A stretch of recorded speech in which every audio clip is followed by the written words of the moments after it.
Okay, so that's about chaining of Apex jobs. We'll talk a little more on Queueable Apex.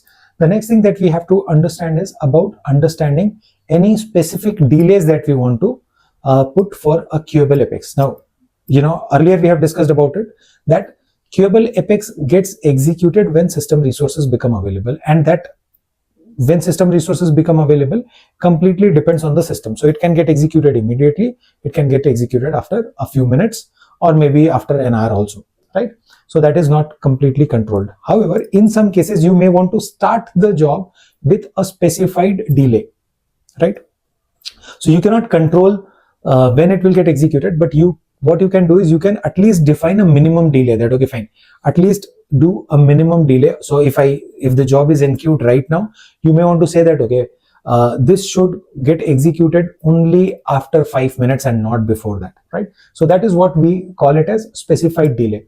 So to add queueable job to the asynchronous execution queue with a specified minimum delay, you can define this.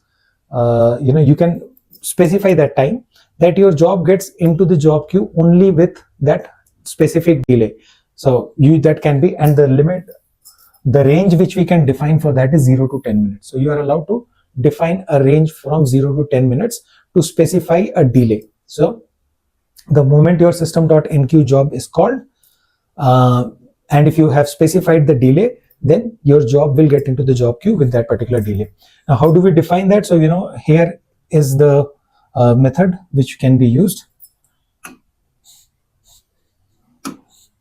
So if you look into this, so this delay can be 0 to 10, right? 0 will be, of course, no delay.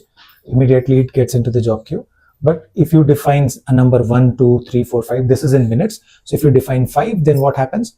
It will get into the job queue 5 minutes after the system.enqueue job method is called, right?